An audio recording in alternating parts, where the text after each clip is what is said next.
नमस्कार सभी ईपीएस के पेंशन धारकों के लिए इस वक्त की बड़ी खबरें निकलकर सामने आई है।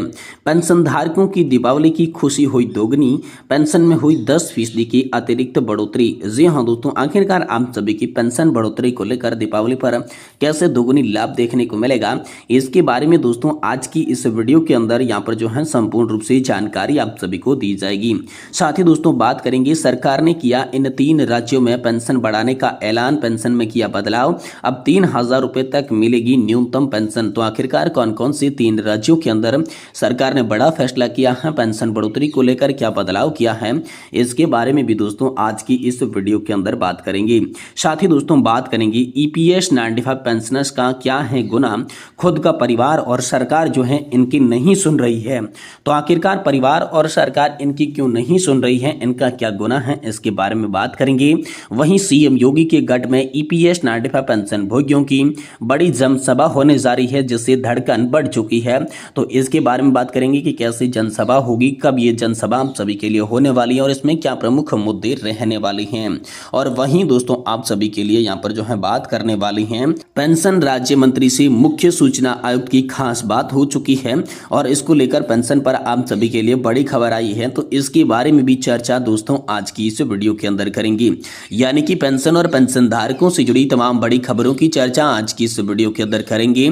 इसलिए हम सभी पेंशन धारकों से निवेदन करते हैं कि दोस्तों आज की इस वीडियो को आप लास्ट तक देखिएगा और साथ ही चैनल पर नए हैं तो चैनल को भी सब्सक्राइब जरूर कर दीजिएगा। तो चलिए बिना किसी देरी के पेंशन धारकों से जुड़ी तमाम बड़ी खबरों की चर्चा इस वीडियो के अंदर करती हैं। पहली बड़ी खबर की बात करें तो पेंशन धारकों की दीपावली की खुशी हुई दोगुनी, पेंशन में हुई 10% की अतिरिक्त बढ़ोतरी। जी हां दोस्तों, वर्तमान समय में जितने भी पेंशन भोगी हैं या फिर कहीं बुजुर्ग पेंशन प्राप्त कर रही हैं, उन सभी के लिए बहुत ही बड़ी खुशखबरी निकलकर सामने आ रही है। सरकार की तरफ से 63 वर्ष से अधिक पेंशन भोगियों के लिए अतिरिक्त पेंशन बढ़ोतरी की घोषणा की गई है। इस नियम के तहत जिन्होंने यहाँ पर 63 वर्ष की ऊपर की पेंशन भोगियों की आयु है, उन सभी को पेंशन के अतिरिक्त 10% पेंशन बढ़ोतरी की जाएगी। इसी के साथ ही वर्तमान समय में बुजुर्गों का जीवन खुशहाल करने के लिए सरकार इस समय निर्णय लेने वाली है। इस योजना के अंतर्गत जितने भी बुजुर्ग पेंशन भोगी हैं, उन सभी को आर्थिक सहायता भी प्रदान की जाएगी, जिससे वक्त की बढ़ती उम्र के साथ स्वास्थ्य और देखभाल के खर्चे भी बढ़ जाते हैं। इसी को देखते हुए पेंशन में यहाँ पर जो है बुजुर्गों में बढ़ोतरी की जा रही है, ताकि उनकी जीवन में बढ़ोतरी और बदलाव हो सके, उन्हें किसी भी प्रकार की कोई समस्या ना हो। तो चलिए हम सभी के लिए पेंशन से जुड़े इस अपडेट की विस्तार से चर्चा करते हैं। आप सभी की जानकारी के लिए बता दें कि इस योजना के अंतर्गत 63 वर्ष की आयु से पेंशन भोगियों को मूल पेंशन पर 10% अतिरिक्त लाभ मिलेगा। इसी के साथ ये वृद्धि उनकी मौजूद पेंशन के अलावा भी होने वाली है। उधर के लिए अगर आप बात करें तो किसी भी व्यक्ति की मूल पेंशन यहाँ पर 10,000 रुपये प्रति महीना है, तो उसे 1,000 रुपये अतिरिक्त मिलने वाली है, यानी कि उनकी पेंशन 11,000 रुपये हो सकती है। अगर हम आसान भाषा में समझे तो इस योजना का नाम अतिरिक्त पेंशन योजना रखा गया है, जिसको मुख्य रूप से 63 वर्ष से अधिक पेंशन भोगियों के लिए प्रदान किया जाएगा। ऐसे में अगर आपकी उम्र 63 वर्ष से अधिक है और आप पेंशन प्राप्त कर रही हैं, तभी आप इसका लाभ प्राप्त कर पाएंगे। इनको 1 अप्रैल 2024 से लागू किया जाएगा, जिसमें मूल पेंशन पर आपके 10% अतिरिक्त पेंशन की वृद्धि की जाएगी, जो कि पेंशन धारकों की बैंक खाते में डायरेक्ट भेज दी जाएगी। ये बड़ी खबर दोस्तों हाल फिलहाल में आप सभी के लिए निकलकर सामने आ चुकी है। वहीं दोस्तों सरकार ने किया इन 3 राज्यों में पेंशन में बड़ा बदलाव, अब यहाँ पर जो है 3,000 रुपये तक मिलेगी आम सभी को पेंशन। तो आखिरकार कौन से 3 राज्यों में बदलाव किए गए हैं? वर्तमान समय में पेंशन एक महत्वपूर्ण सामाजिक सुरक्षा योजना है, जो बुजुर्गों, विधवाओं और दिव्यांगों को आर्थिक सहायता प्रदान करती है। हाल ही में उत्तर प्रदेश, हरियाणा और राजस्थान जैसे 3 बड़े राज्यों ने अपने पेंशन योजना में महत्वपूर्ण बदलाव किए हैं। इन राज्यों ने पेंशन राशि में वृद्धि की है, लाभार्थियों की संख्या बढ़ाई गई है। तो आज हम इस वीडियो के अंदर तीनों राज्यों की नवीनतम पेंशन योजनाओं के बारे में विस्तार से जानकारी देने जा रही हैं। हम पेंशन राशि, पात्रता मानदंड और आवेदन प्रक्रिया के बारे में भी महत्वपूर्ण जानकारी बात यहाँ पर जो है आप सभी के लिए करने वाली है।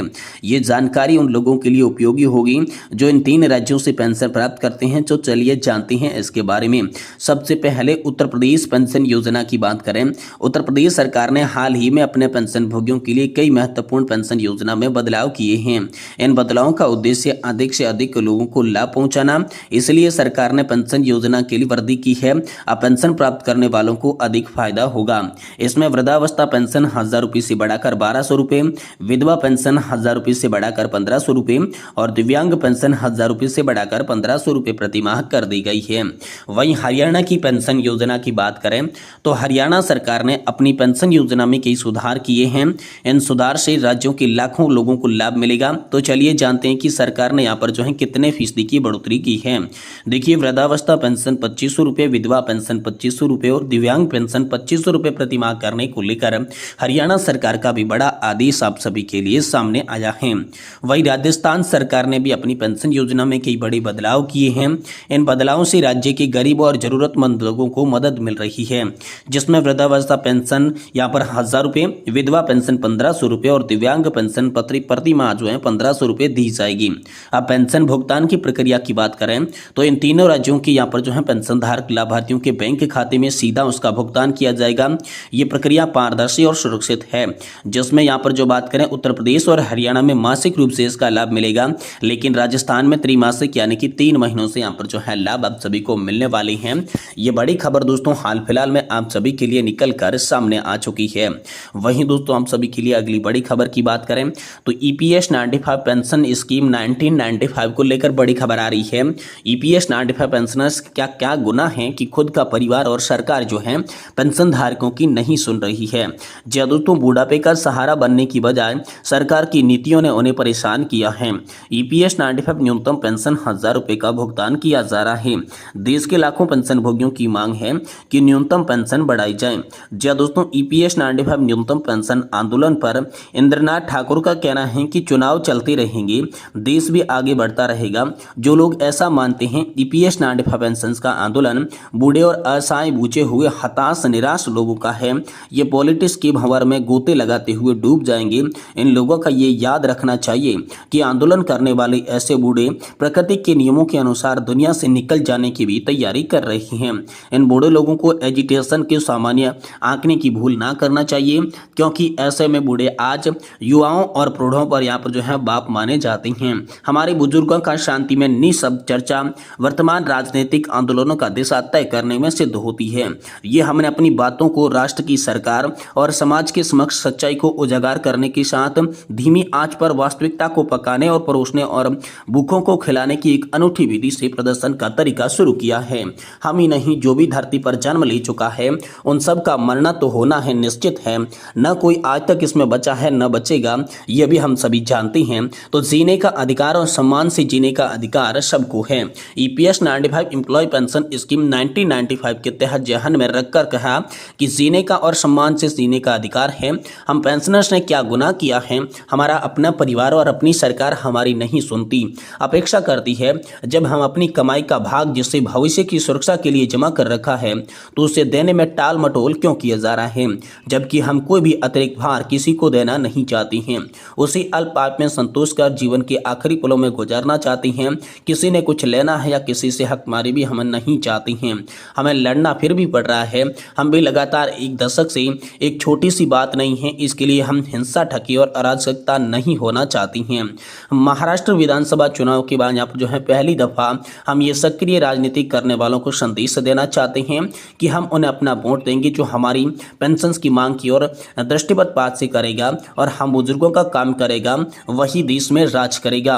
वहीं दोस्तों, कमांडर अशोक रावत के जज्बे को भी सलाम बताया है। उन्होंने कहा कि कमांडर अशोक रावत को सलाम है, जिसने धैर्य और संपूर्ण देश में ईपीएस 95 पेंशनर्स की उचित मांगों को राष्ट्रीय स्तर पर हाईलाइट कर आंदोलन के माध्यम से भारत के आंदोलन जीवियों को बताने की कोशिश की। हमें अपनी मांग को एक लोकतांत्रिक और सरकार समाज के समक्ष कैसे रखना चाहिए। अंत में वह कहते हैं कि हमने जो मिसाल कायम की है उनकी सफलता में कोई संदेह नहीं करना है और न ही कोई अफसोस करना है। हमारा संघर्ष खुद परिणाम बहुत ही शीघ्र आपके समक्ष दिखाई देगा। जय हिंद। तो दोस्तों, यहाँ पर कमांडर अशोक जी रावत के साथ तमाम पेंशन भोगियों की ये जो आम मन की बातें हैं वो निकल कर इस पोस्ट के अंदर आप सभी सामने निकल कर देख सकती हैं।